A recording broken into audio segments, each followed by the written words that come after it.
So, the Washington Post, the place where democracy dies. Isn't that what it is?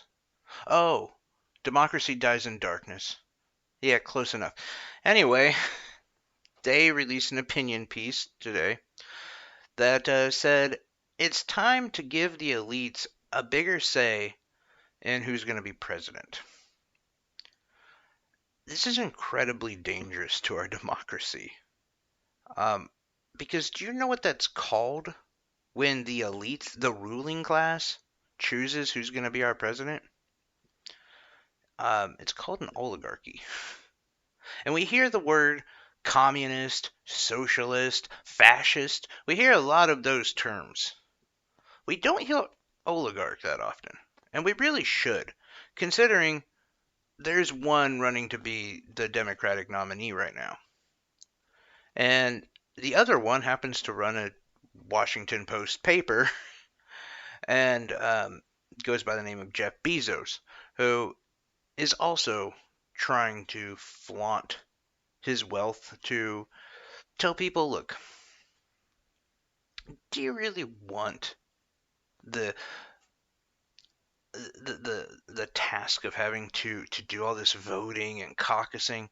Just let the rich, let your betters pick who's going to be the president. Now, I don't know how many people who listen to this, whether it be on Spotify, on over live or YouTube or whatever. I don't know how many of you guys actually have a subscription to the Washington Post. I did. I don't anymore. And I did namely just to kind of keep up to date. And it was one of those things that's really hard to get out of. If any of you have a subscription, you understand how hard it. You call them, you talk to like 10 different people, and they get you down to like 99 cents a week, and you're like, oh, all right, what's $1 a week? But I went through the task of every hurdle and every manager and every sub manager, and finally to say, no, go sit on a fist. I want nothing to do with your paper.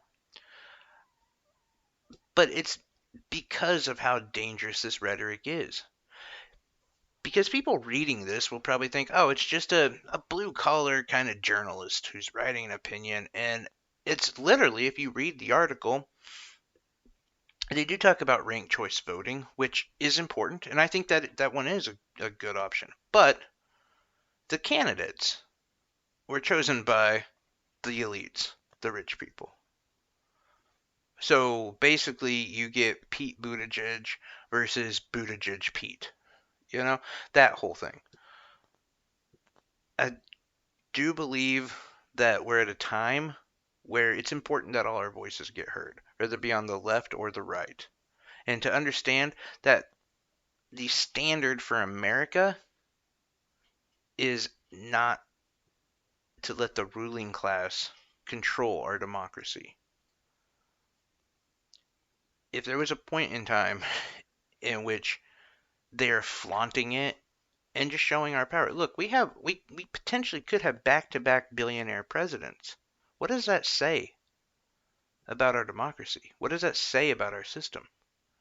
And the fact that somebody like the Washington Post would come out and just flaunt it in your face. Say, no, you're a blue collar worker. You make what, under 20,000, under 30,000 a year? No, you don't get a say. You don't know better. If you knew better, you'd be rich like us. I mean, even Bloomberg on the debate tonight said he worked really, really hard for his money. Ergo, the trash guy down the street, the guy who's working behind a machine 12 hours a day, he doesn't work that hard. Bloomberg knows better. Let him choose. And that's exactly what this piece said. It is, if nothing else, a love letter to the death of democracy. Anyway, if you guys read that, I'm curious what your thoughts are on it. I thought it was just, it literally woke me out of bed this morning. I saw the headline and I'm just reading through it hours before I had to be awake. So um, it was obnoxious and grotesque in every sense of the word. So I'm really curious what you guys thought. If you read it, how you feel about it. Um, is there any of you who actually believe this garbage? And if so, tell me why. Maybe I'm missing something. Maybe my idea that democracy should be about the people is wrong. And I'd be curious to hear that aspect. Anyway, thanks a lot, guys. Have a good night.